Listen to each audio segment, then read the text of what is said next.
Vanakkam and good evening, everybody. Actually, when they said if I could change the world, Sachin and I were discussing, it sounds like a universe context more than a conclave.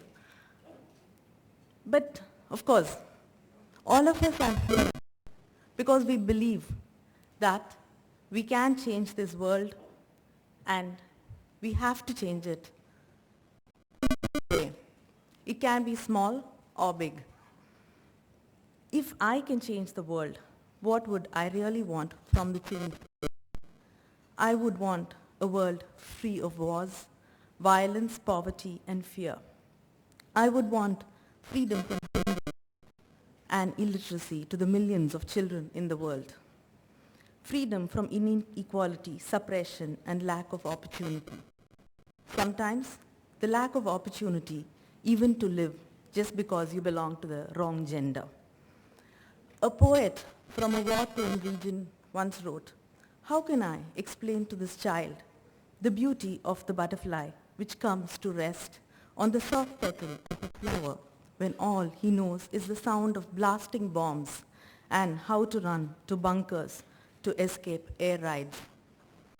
This century has witnessed so many changes: the fall of monarchy as a political power. It has seen the rise and fall of fascism and narcissism, the creation and transformation of communism. And now we are witnessing the shift of power to the east. Today, the world has come to believe that democracy is the only way to go. But does democracy or development have any meaning if it does not remove inequality? Removing intolerance, tyranny, social deprivation are all integral to the democracy which we all uphold. But does it have any meaning if we still haven't even sufficiently started worrying about our missing millions? Does growth mean anything when a UNESCO report says that India has the single largest number of newborn deaths in the world?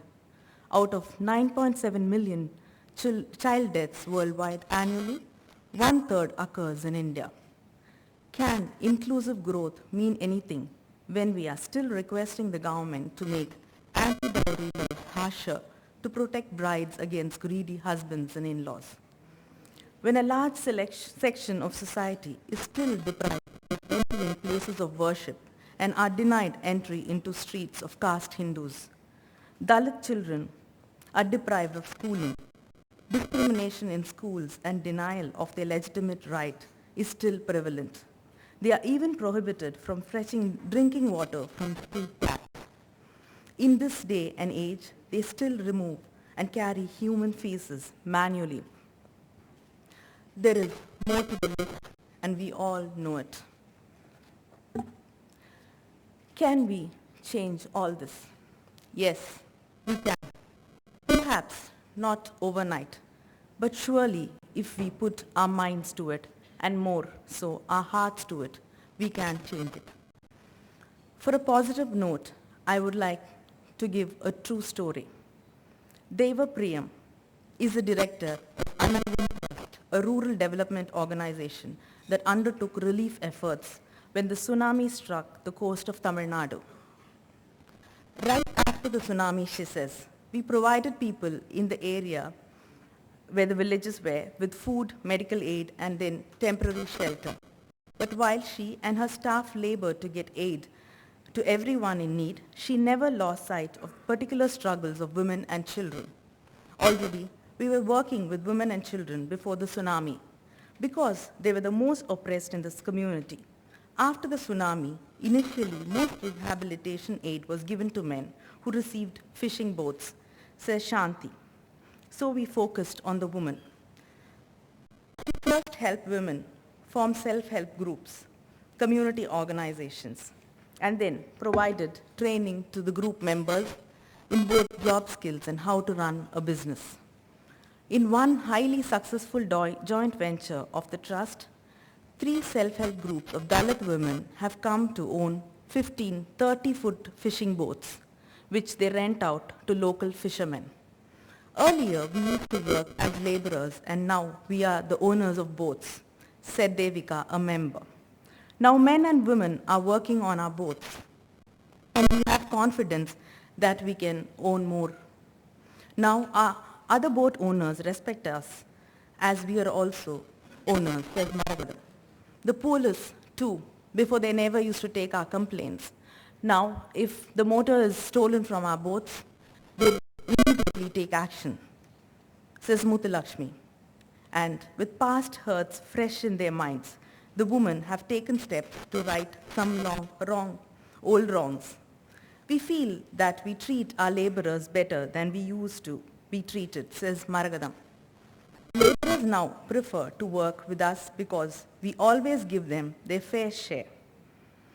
So, this small step has gone a long way in a coastal village where the women were suppressed, where the whole community was suppressed, where the children could not get health facilities or education. A small step to change their lives has changed their lives, has brought economic change and social change in that village. So why can't we change the world? I'm sure we can. And let us all take one small step towards it. Thank you.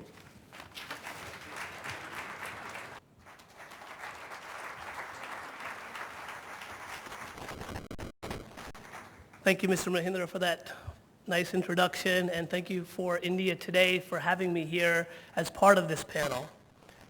If I could change the world, I would end poverty. While we have many people in India, the scourge of poverty is larger than any other that we face today. And I'm going to give you one statistic.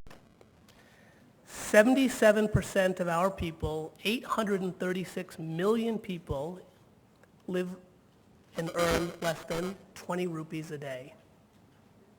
Could you imagine trying to live on 20 rupees a day? It's a struggle that I witness every day among the poor people that I work with across the country. I see poor people not having enough to eat. I see them living in thatched mud huts. I see them suffering ill health. I see them having to put their children into bonded labor simply so they can get enough money to buy grain for that year. I saw this just last week when I was in a village in a drought-prone region of Telangana. There was a boy, probably about 12 years old. It was the morning, so I asked him, is he on his way to school? Sort of sheepishly looked at me silently a little bit further. He said, no, he's on his way to graze cattle for a landlord that he worked for. And I could see in this boy's eyes a sense of hopelessness, a sense of promises that will go unfulfilled. Now the plight of this boy, his name was Narsimlu, is a disgrace. It's a disgrace for us as a nation and for us as individuals who benefit from economic growth in India today. Now, if I were to try and change this, I would do one thing. I would try to get people who benefit from economic growth, those of us in this room, to understand what it means to live in this kind of abject poverty. I would try to get people for one day to live the life of a poor person. If we do so, I am absolutely confident that there will be radical change in this world. If people didn't just drive by slums, but actually ventured into those slums. If the villages that we fly over, if we actually sauntered in and spent a night in one of those villages, then things would change radically. Because you can't see this type of poverty up close and not be moved. Now, my idea is nothing new. Gandhiji said this many years ago. Nearby at Rajghat, there's a statement of his, and I want to get this right, so I'm going to read it. Think of the face of the poorest and weakest person you have seen and ask yourself if the step you are contemplating is going to be of any use to that person. Now, if we followed those words, I'm confident that things would change radically. Because at the end of the day, we are a people who care. We are a people who are moved. We are a people in India who are driven by the heart. And I don't mean that that means all of a sudden we will go and give alms to the poor. What I do mean is that we will begin to try to understand what it is that poor people need and want. And what they need and want is an opportunity. And I'm going to read now the second part of Gandhi's statement from the same quotation, where he goes on to say, ask yourself, will the step you take be of any use to that person? Will it restore him to control over his life and destiny? Will it lead to Swaraj for the hungry and starving millions? The answer is embedded there. It is not about a dole or a handout. It is about enabling that person to have Swaraj, to have an opportunity to use his or her skills and talents to make a better life for themselves. And we do that every day at my organization, SKS Microfinance, where we provide loans and insurance to poor people. Not at a subsidized rate, not free, but at a market rate. And all we're doing is giving them an opportunity to use their skills and talents. And we do it without the support of the government, without donations. And what I would encourage all of us as citizens, as corporations, and as a nation, to think about how we can do that. How can we work to give people opportunities? Whether that be in the realm of economic development as we're doing in SKS, or in healthcare, or in education, the possibilities to change the world are endless. For the government, that means thinking about how to harness the energy of the private sector and of civil society to make these opportunities available for everybody. For a corporation, it's thinking about how your products and services can be made available to the poorest among us. For an individual, it's about making a career choice that is not solely focused on money, but also about making a difference. And what makes me hopeful is that I see this happening across the country today. This morning, I had a meeting with the CEO of a mobile device provider, and our single focus of the meeting was, how can we develop applications on a mobile device that are useful for the poor? I've had conversations with new generation politicians, including Sachin Pilot here, about how to use the private sector to expand access to finance for the poor. And I recruit staff, we have 7,000 across the country, from these schools, who are willing to take the financial sacrifice and not work for a job that will give them the highest monetary reward in order to be in the hinterland, to work amongst the poor and provide them opportunities. I see this every day. And that gives me tremendous hope that the vision of ending poverty in our lifetime can be a reality. And I'm confident that this new generation is going to be able to bring about that change. Thank you.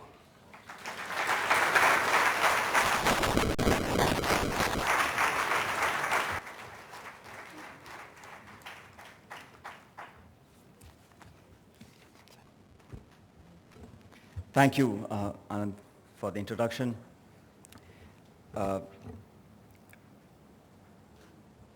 It's a great pleasure to be here this afternoon. I was looking at the brief that was given to us by India Today on the topic that we're supposed to deliberate on today. It had a lot of words in it. It was inequality, indifference, poverty, terrorism, corruption, etc., etc. And how is it that I and all of us, if given a chance, could change the world? There's so much to be said and done in 10 minutes, and I had a variety of thoughts on this. So I will try and pack all of it into the 9.5 minutes that I have left.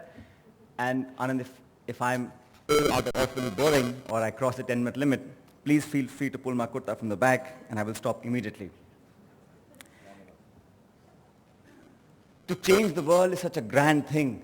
To be asked to say how you will do it, philosophical, imaginary, magical, there's so many ways to put it.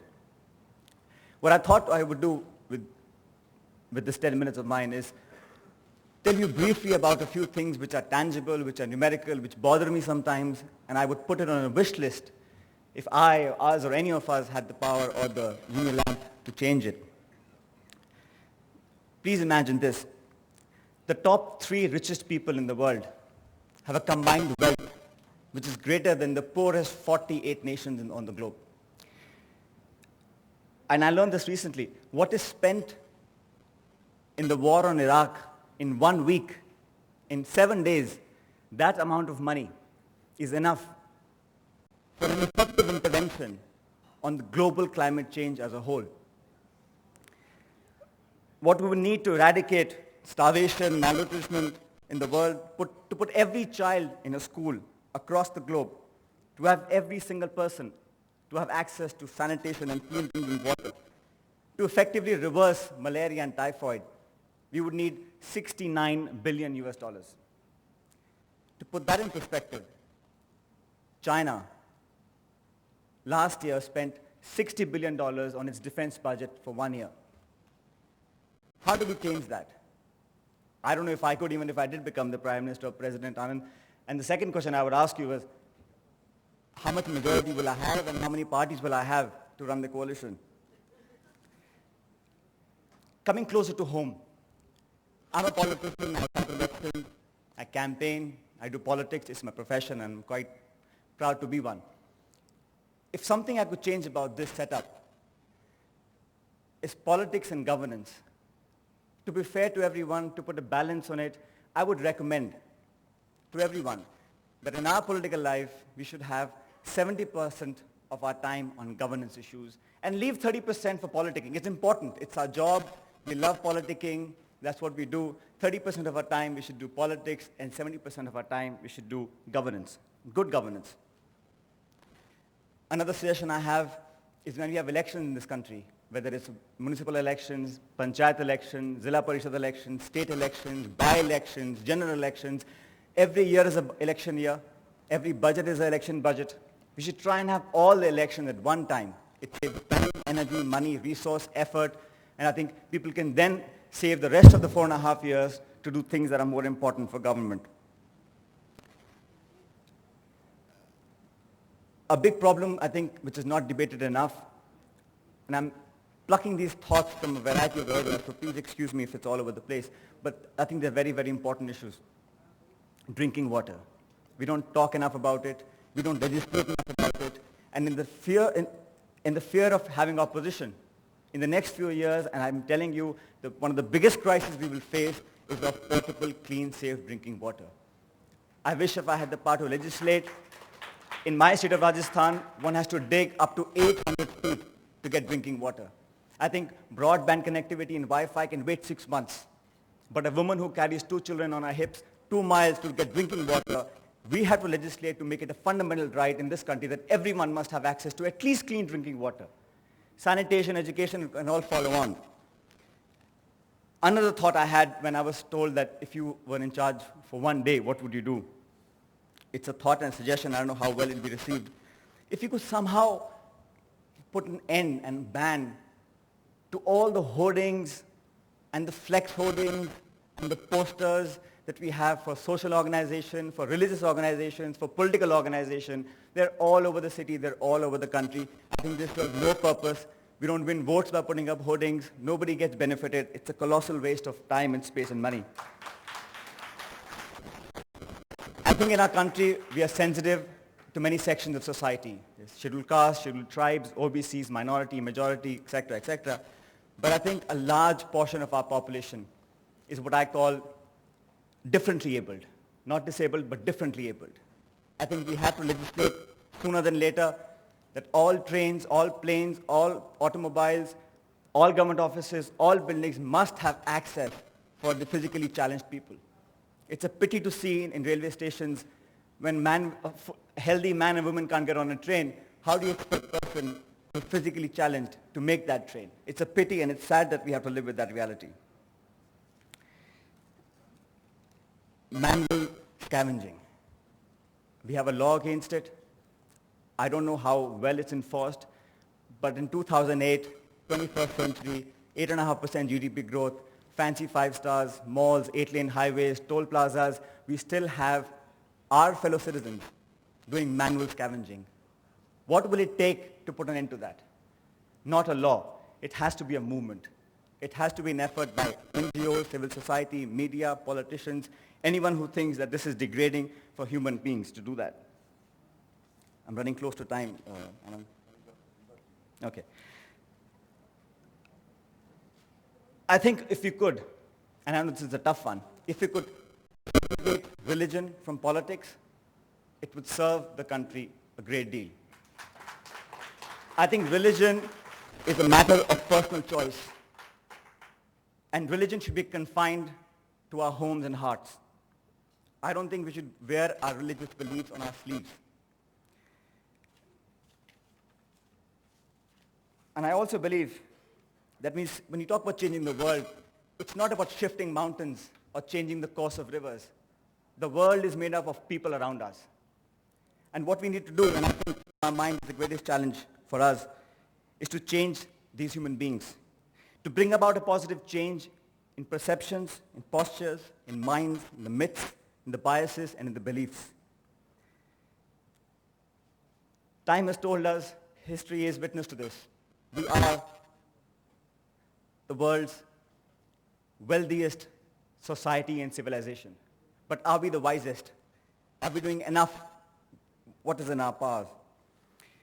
And I also believe that by 2025, we will have a workforce of 900 million people, the largest single workforce on the planet. And I believe the concept, and I've given a term to this, and I call it the ovarian lottery. Why should your caste, your region, and your religion, and the womb that you take birth from dictate how much you will study, who you will marry, what line of work you will join, what kind of job you will take? We have to bring a paradigm change in that system. I think I'm going to end with a thought that as we try and change the world,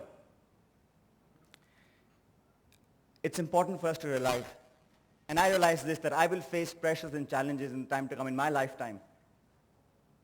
But just like the rest of young India, we have to hold our head high to live and believe in our principles and our convictions so that in our endeavor to change the world doesn't end up changing us.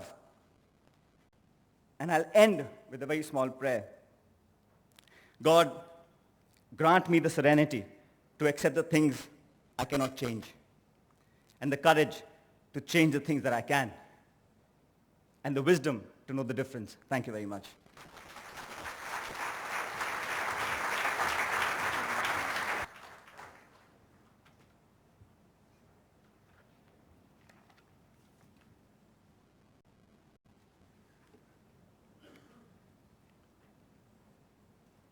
Distinguished ladies and gentlemen, I appreciate that this gathering is aimed to bring together leaders and thought leaders alike to discuss issues that plague our region and the world, with the hope that this gathering is meant to offer all of us a chance to open our hearts and minds. I would like to discuss the issue of resolution of the Kashmir dispute and the type of future we want to give the future generations of India, Pakistan, and Kashmir.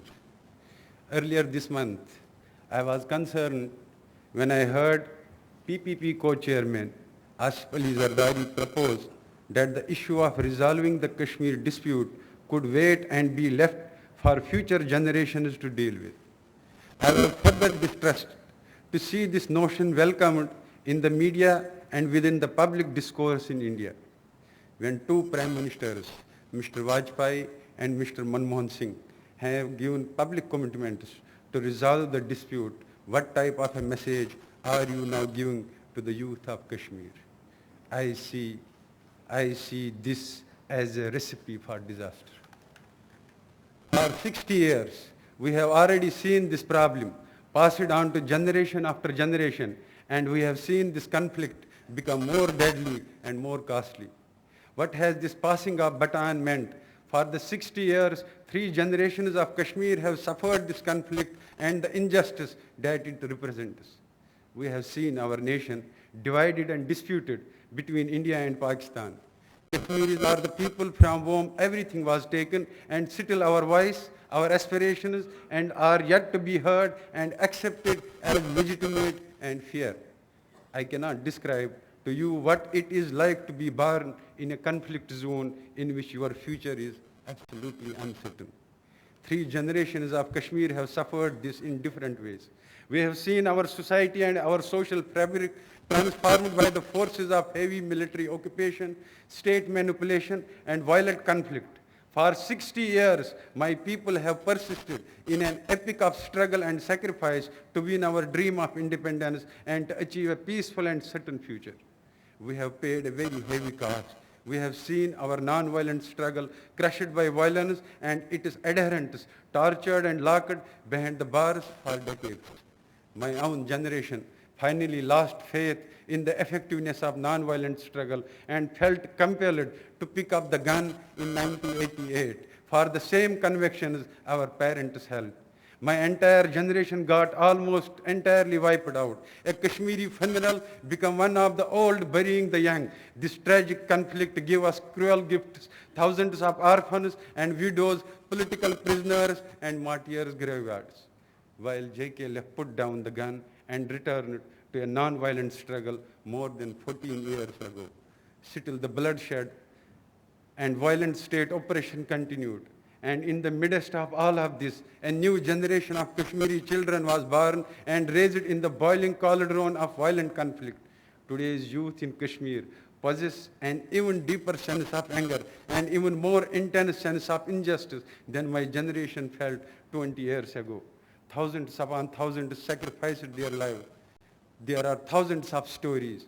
Each one of them could justify a revolution. Matai lohoo kalam chin gaya to kya gam hai कि खूने दिल में डुबो ली हैं उंगलियां मैंने. The coming generation is closely watching our Gandhian-like non-violent struggle. They are watching ever so closely where our path of seeking negotiation to resolve this dispute will lead.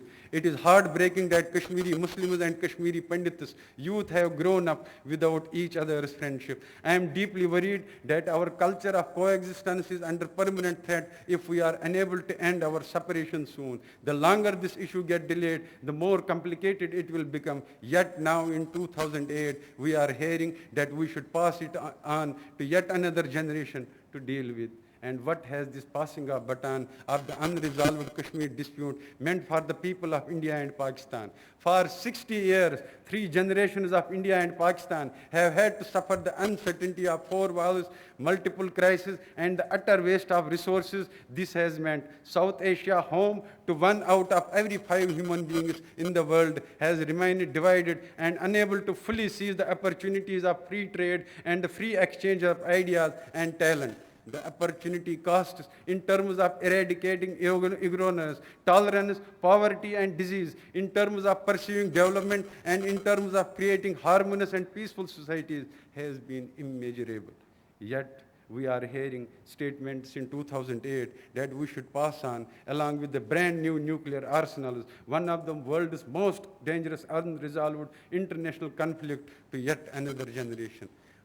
What future do we want to pass on to the next generation of Indians, Pakistanis, and Kashmiris? Will the next generation in Kashmir see the sacrifices of Kashmiris, yield them the gift of freedom and lasting peace, or will they continue to suffer the agony and uncertainty of this dispute? What future do we want to pass on to the South Asian region and to the world at large? Do we want to keep the future generation chained to the 20th century by conflict, or do we want to solve this issue once for all so that our future generations may together seize the open possibilities of 21st century? I must say with deep and sobering honesty, these are among the most urgent questions we must all be asking ourselves today. In the text of invitation letter from India Today conclave, my attention was drawn to the fact that India has predominantly youthful population. When I looked into this a bit deeper, I was amazed to learn that India and Pakistan have 2 of the youngest populations in the world. The various projections show that our region will be getting even younger up until 2050. Many experts see this as a great asset and talk of a demographic dividend, but I say that this is as much a challenge as an opportunity. It will all depend on whether the future generations can grow up in an atmosphere of peace and justice, one where all our energies can focus on the challenge of equipping the new generations for success. We must all think deeper about this shift towards more youthful population and what the consequences will be if we pass on a conflict like Kashmir dispute to increasingly younger population in a region plagued by inequality, intolerance, terrorism, poverty, and disease. Our region is at crossroads, and there is doubt that this is the time for courageous and visionary leadership. In my opinion, the question that we ask about the type of future we want to give our coming generations are the same critical questions that the entire globe is faced with today. I believe that if we can all exercise enough courage, enough empathy, and enough imagination to find a permanent solution to the Kashmir dispute, we can surely show the world a practical way forward. So if I could change the world, what would I propose we do? First, we must ensure that the world's conflicts are effectively and sincerely resolved through serious and inclusive negotiation process and creative problem solving. This is the time to solve the Kashmir dispute once and for all through good faith negotiations based on the principles of justice. Let us gift our future generations another more positive and creative problem for them to take share and solve. One, co-creative justice, co-creating values, co-creating knowledge societies, and ensure a prosperous South Asia. I was the first person to welcome the current peace process between India and Pakistan, but I am sorry to say that it has yet to become a serious, inclusive, and public peace process. Regarding the process, three basic things are needed. First, India and Pakistan must institutionalize the peace process. Second, all the key parties in both countries must formally be taken on board. Third, most importantly, self-representation and inclusion of the people of Jammu and Kashmir must be guaranteed in any good faith negotiation meant to decide the future of our homeland. I keep hearing these new buzzwords on 21st century leadership being discussed in India public discourse, especially in forums like these: servant leadership, global leadership, innovation mindsets, open possibility thinking, encouraging enterprise, and risk-taking. If we could apply the type of problem-solving spirit and forward-looking approaches, these mantras embodied to exercise leadership in the region, I am sure we can find a just and workable solution, one that is in accordance with the wishes of the people of Jammu and Kashmir, and one that is acceptable to India and Pakistan. Second, we must provide positive and creative alternatives to the path of violence and must ensure a global culture of non-violence and tolerance for dissent. When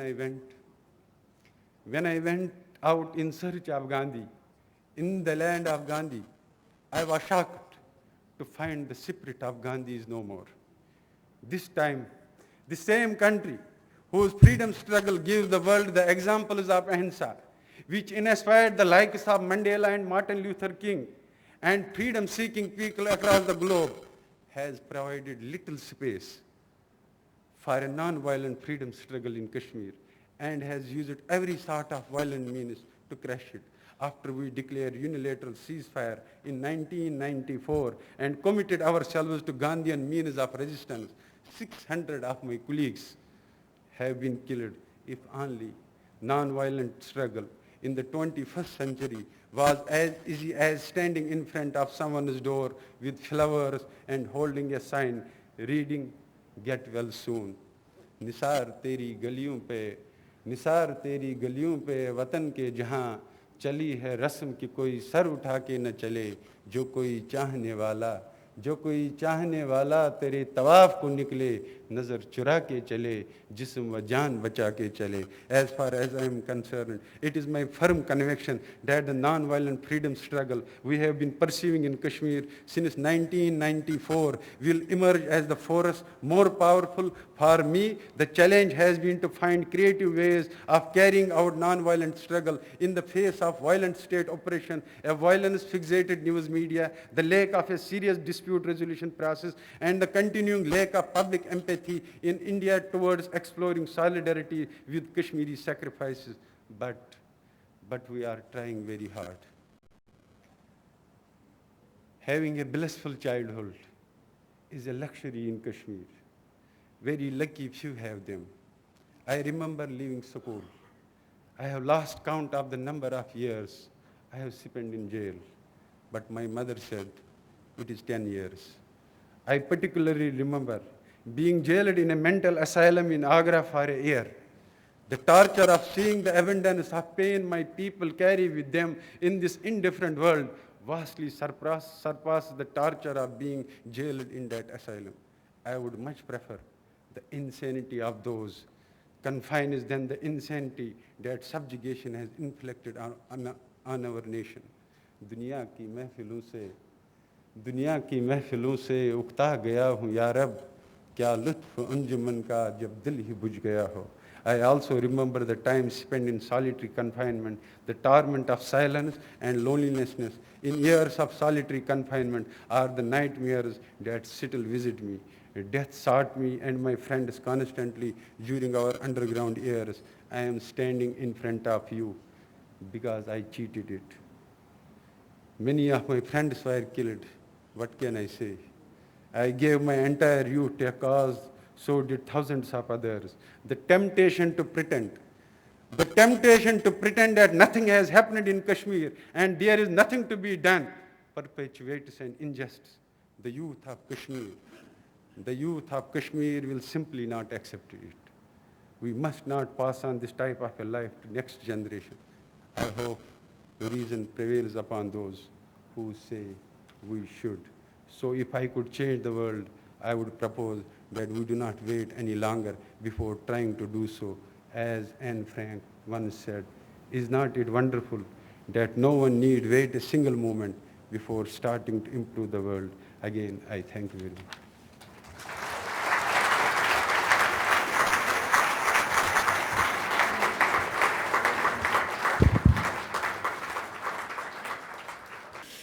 Thank you, Mr. Puri. Thank you, India Today, for having me here. I did say that I didn't want to sound like either Mother Teresa or like Miss India, because one I'm very small in front of, and the other one I have no interest in being. I'll start with a quote from Mahatma Gandhi. He said, "Earth provides enough to satisfy every man's need, but not every man's greed." And if I could change the world, and I know it sounds really philosophical, then I would like to change the greed, which we all have in us, which is one of the deadly sins.